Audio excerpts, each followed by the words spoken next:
السلام علیکم، میں ہوں فیصل تارڑ۔ خان کی جانب سے طاقتوروں کو مذاکرات کی آفر کی گئی ہے اور نون لیگ کی ابھی سے چیخیں نکلنا شروع ہو گئی ہیں۔ آج چیف جسٹس عمر عطا بندیال کی جانب سے امپورٹڈ مافیا کو ایک بڑا سرپرائز دیا گیا ہے۔ اس وجہ سے بھی حکومت اور خاص طور پہ نون لیگ کی چیخیں نکل رہی ہیں کہ اب ہوگا کیا۔ سارے کا سارا کھیل جو سارا کا سارا سٹیج سیٹ کیا گیا تھا وہ سارا کھیل ہی بگڑنا شروع ہو گیا ہے۔ پھر کچھ آج مزید وکٹیں گری ہیں، خاص طور پہ کچھ بڑی وکٹیں گری ہیں کہ ابرار الحق جس نے پوری قوم کو چیخ چیخ کر بتایا ہمیں کیا چاہیے، آزادی چھین کے لیں گے، آزادی تیرا باپ بھی دے گا، آزادی۔ یہ اس طرح کے جب اب سارے لوٹے چلے گئے، اب کوئی بھی پتہ نہیں کیا نہیں، کپتان میرا فار سیل نہیں، اس طرح کے سارے آپ نے سنے وہ گانے جوشیلے، اور اس نے قوم کے اندر بھی بڑے وہ رنگ بھرے۔ وہ ابرار الحق بھی آج روتے ہوئے آنسوؤں کے ساتھ پارٹی چھوڑ گئے، اور مراد راز صاحب بھی آنسوؤں کے ساتھ پارٹی چھوڑ گئے۔ سیف اللہ نیازی خان کا قریبی عزیز رشتہ دار، جس کو سینیٹر بنایا، جس کو پوری یوتھ کا ہیڈ بنایا، جس پر اتنا اعتماد کیا، انہوں نے بھی نیشنل پریس کلب اسلام آباد کے اندر 52 سیکنڈ کی پریس کانفرنس کی اور انہوں نے بھی پارٹی چھوڑ دیا۔ بہت سارے لوگوں نے یہ جو میں نے شروع میں ابرار الحق کے لیے الفاظ بولے ہیں، یا مراد راز کے لیے، یا سیف اللہ نیازی کے لیے، بہت لوگ مائنڈ کر رہے ہوں گے۔ لوگ کہیں گے یہ کیا بات کر رہے ہیں، مشکلات ہیں، مشکلات ہیں، ہم پہ بھی مشکلات ہیں، بول رہے ہیں نا۔ ارشد شریف پر بھی مشکلات تھی، بولا نا، جان دے دی۔ پاکستان کے اندر کس وجہ سے ارشد شریف پر زمین تانگ ہوئی؟ پی ٹی آئی کی وجہ سے، درست سمت پر کھڑے ہونے کی وجہ سے، سول سپرمیسی کی وجہ سے، اس وجہ سے زمین تانگ ہوئی۔ ادروائز ارشد شریف کے طاقتوروں کے ساتھ اچھے روابط تھے، اچھا کانٹیکٹ تھا، اچھا تعلق تھا، لیکن ایک شخص اپنے نظریے پہ کھڑا رہا، اس نے ملک چھوڑا، اس نے یو اے ای چھوڑا، وہ کینیا گیا، وہاں سے اس کی لاش آئی اور اس کے پوسٹ مارٹم کا بھی مذاق بنایا گیا، لیکن ایک شخص کھڑا رہا۔ لہٰذا اب سارے لوٹے چلے گئے، اب کوئی بھی فار سیل نہیں، کپتان کے ٹائیگر فار سیل نہیں، کپتان کے ٹائیگروں کو مروا کے پھنسا کے، اور سارے جو ہیں وہ لیڈران روتے ہیں ٹی وی پہ آ کے۔ ابھی میرے ایک سینئر صحافی سے ملاقات ہوئی نیشنل پریس کلب اسلام آباد کے اندر، میں نے کہا یہ کیا ہو رہا ہے؟ اور واقعی یہ جو میں چیزیں کہہ رہا ہوں نا، جو کچھ ہو رہا ہے یہ شرمناک ہے، شرمناک چیزیں ہو رہی ہیں۔ تماشا بنایا جا رہا ہے پاکستان کی جمہوریت کا، پاکستان کی سیاست کا، اور 75 سالوں سے یہی ہوتا ہوا ہے۔ ایک سینئر صحافی سے میری بات ہوئی، انہوں نے کہا اگلے 175 سال بعد بھی یہی ہو رہا ہوگا۔ میں نے کہا یہ جماعت ٹوٹ رہی ہے، پی ٹی آئی۔ انہوں نے کہا جماعت بنی ہے؟ انہوں نے کہا جماعت ٹوٹے گی تب، پہلے بنے تو صحیح۔ اور 2 دن جیل میں جاتے ہیں، اگلے کہتے ہیں کہ پریشر ہے، مئی جون کی گرمی ہے، جماعت چھوڑ رہے ہیں۔ اور وہ جو نعرے لگانے والے، اتنے گانے گانے والے، اتنے جوشیلے جو ہے وہ گانے والے، وہ بھی جو پوری قوم کا لہو گرمانے والے، وہ بھی جو ہے وہ ہونڑ چوپو گنے، ہور چوپو گنے، ہور چوپو گنے، یہ سارے اس طرح کے گانے بنانے والے رو کے۔ انہوں نے کہا یار پریشر آتا ہے، یہ پریشر نون لیگ پر بھی آیا تھا، رانا ثناء اللہ پر بھی آپ کو ماننا پڑے گا جعلی مقدمہ بنا تھا، اس کی بیوی نے بھی ہاتھ جوڑے تھے، ذوالفقار علی بھٹو نے اپنی جان کی قربانی دی تھی، پیپلز پارٹی اور خاص طور پر صدر ضیاء کے دور میں صحافیوں کے ساتھ جو کچھ ہوا نا، آپ کتابیں پڑھیں، آپ توبہ کر لیں کتنا ظلم ہوا، ابھی بھی ہو رہا ہے، جسٹیفیکیشن اس کی کوئی نہیں ہے، ہو رہا ہے، برا ہو رہا ہے۔ لیکن ایک نظریہ، ایک جماعت اپنے پیروں پہ وزن ڈالتی ہے، کتنا پریشر ہوگا؟ بہت زیادہ ہوگا پریشر، اس میں کوئی شک نہیں ہے۔ خواتین کو معافی ہے، خواتین کو معافی ہے، لیکن یہ جو سارے کہتے ہیں کہ اب سارے لوٹے چلے گئے، اب کوئی بھی فار سیل نہیں، کپتان میرے کے ٹائیگر بھی فار سیل نہیں، ہم بھی فار سیل نہیں، آ کے روتے ہیں، رو کے نکل جاتے ہیں، یہ چیزیں ٹھیک نہیں ہیں۔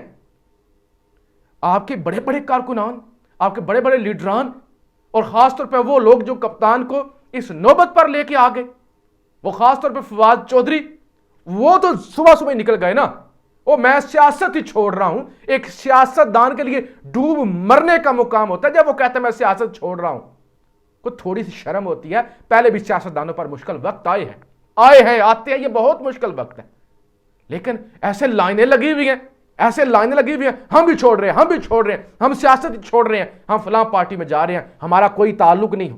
اوے آپ کریں مذمت، غلط ہوا ہے، 9 مئی نہیں ہونا چاہیے تھا، تشدد کی طرف نہیں جانا چاہیے، عدم تشدد کے لیے بڑے سارے لوگوں نے قربانیاں دی ہیں، نہیں جانا چاہیے، مذمت کریں۔ لیکن آپ تو یعنی حقیقی آزادی کے پیچھے یعنی آزادی ایسے ملتی ہے۔ خان کیا کہتا ہے کہ آزادی پلیٹ میں رکھ کے نہیں ملتی، اور خان کے جو چہیتے جو اے سی والی گاڑیوں کے اندر اور بڑے بڑے حلال امر کے اندر رہنے والے، چیئرمین بننے والے، بڑی بڑی منسٹریوں پر بیٹھنے والے، اور آگے پیچھے ٹوں ٹاں ساری ہوٹر والی گاڑیاں اور پروٹوکول، اور اب مشکل تھوڑا سا وقت آیا، مئی کی گرمی برداشت نہیں ہوتی، چھوڑ کے جا رہے ہیں، تو یہ بھی ایک الگ تماشا ہے۔ تو بہت سارے صحافیوں سے میری بات ہوئی کہ جماعت تو بنے، رونے لگ جاتے ہیں، ٹھیک ہے مشکل وقت ہے لیکن کھڑے ہوں یار۔ وہ لڑکی کا نام ہے سنم جاوید، اس کی والدہ نے کہا میری بیٹی مر بھی گئی تو کوئی نہیں، افسوس نہیں ہے، کھڑی ہے۔ میں تو کہتا ہوں کہ وہ سنم جاوید کی جو چوڑیاں ہیں نا، یہ فواد چودھری کو، یہ اب سارے لوٹے چلے گئے، یہ جو گلوکار ہیں اور یہ سارے لوگ ہیں، یہ نیازی، جو سیف اللہ نیازی جو 52 سیکنڈ کی پریس کانفرنس کر کے چلتے بنے ہیں، ان کو پہنا دے۔ مراد سعید بھی تو کھڑا ہے نا، دیگر لوگ بھی کھڑے ہیں، تو ایک تماشا بن گیا، ایک ڈرامہ بن گیا۔ بہرحال جی، آج کپتان کی جانب سے خطاب کیا گیا ہے اور خان نے تو آفر کیا ہے طاقتوروں کو، انہوں نے کہا جب بھی ڈائیلاگ کی کوشش کرتا ہوں تو یہ سختی جو ہے وہ شروع ہو جاتی ہے، اور چاہتا ہوں بعض سے مسائل حل ہو جائیں، اگلے دن مزید مقدمے بن جاتے ہیں۔ تو خان نے آفر کیا طاقتوروں کو کہ اس طرح کوئی فائدہ نہیں ہے، یہ تماشا نہ بنائیں، ملک تباہ ہو رہا ہے، معیشت کا بیڑا گھرک ہو گیا ہے، غریب کی جو ہے وہ کمر ٹوٹ گئے، روپے کی قدر جو ہے وہ گر گئی ہے، مہنگائی کا جو ہے عذاب آنے والا ہے، انڈسٹریاں بند ہو رہی ہیں، کسانوں کو پیسہ نہیں مل رہا اور پیداوار اس سے گرے گی۔ نہ کریں، میرے ساتھ بات کرنی ہے نا، جو منوانا ہے منوا لے، اور اس طرح جماعتیں نہیں ٹوٹتی، نظریے اس طرح ختم نہیں ہوتے۔ انہوں نے کہا 9 مئی کے واقعات کی مذمت نہیں کرتا۔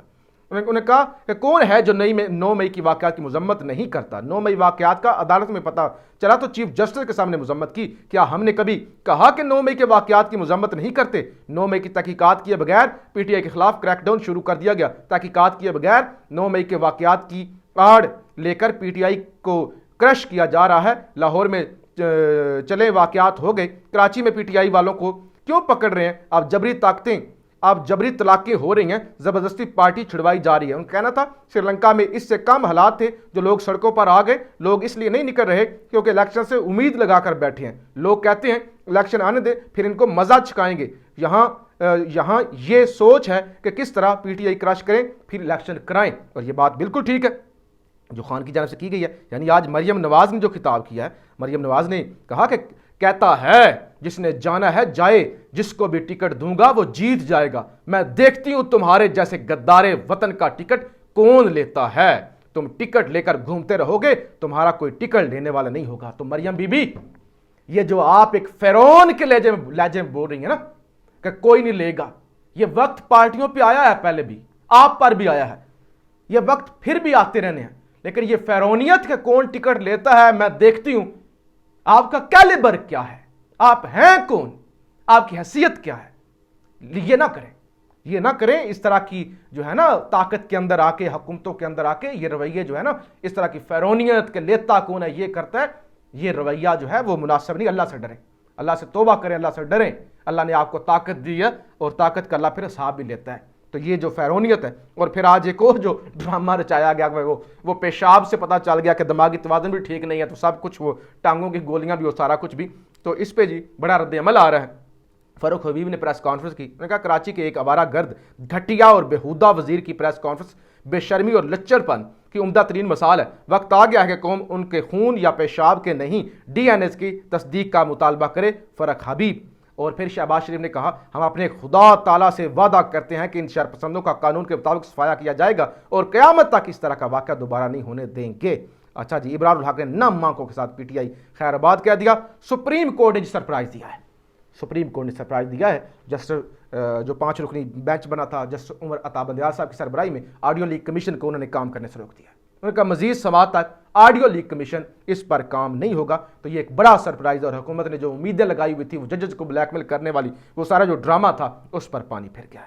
اچھا جی، بات چیت میرے لیے نہیں ملک کے لیے ضروری ہے، ڈنڈے مارنے سے مسئلے حل نہیں ہوں گے، یہ بھی عمران خان کی جانب سے آج کہا گیا ہے۔ اور پھر جو ہے حافظ فرحت اللہ نے جواب دیا ہے یہ جو ہے قادر پٹیل کو کہ بلڈ سیمپل سے دماغی توازن کے بارے میں بتانے والے میٹرک فیل وزیر صحت کا اپنا دماغی توازن درست نہیں. ایسے گھٹیا اور بے شرم غلاظت کے ڈھیر کو میڈیا پر دکھائے جانے سے ہمارے معاشرے کی گراوٹ کا اندازہ لگایا جا سکتا ہے. نسیم صدیقی سینئر صحافی کہتے ہیں رپورٹ میں لکھا ہے کہ عمران خان شدید ٹینشن میں تھے, گھبرائے ہوئے تھے, غصے میں تھے, لیکن ان کا بلڈ پریشر 130/80 اور ہارٹ بیٹ 70 تھا, جسے میڈیکل کی تھوڑی بہت بھی سمجھ ہے وہ یہ رپورٹ کبھی نہیں مان سکتا. اور یہ بلڈ پریشر اور ہارٹ ریٹ نوجوانوں کو ہوتا ہے, یعنی خان صاحب فل فٹ ہیں. یہ نسیم صدیقی کی جانب سے جو ہے وہ کہا گیا ہے اور خان کی جانب سے یہ پیغام پھر دیا گیا ہے کہ پارٹی اور قوم کو کہتا ہوں صبر کرے, پارٹی ختم نہیں ہوگی, پارٹی تب ختم ہوگی جب نظریہ ختم ہوگا. تو یہ سارے معاملات ہیں. خان نے آج پھر معیشت پر بھی بات کی. ان کا جب فرد واحد نے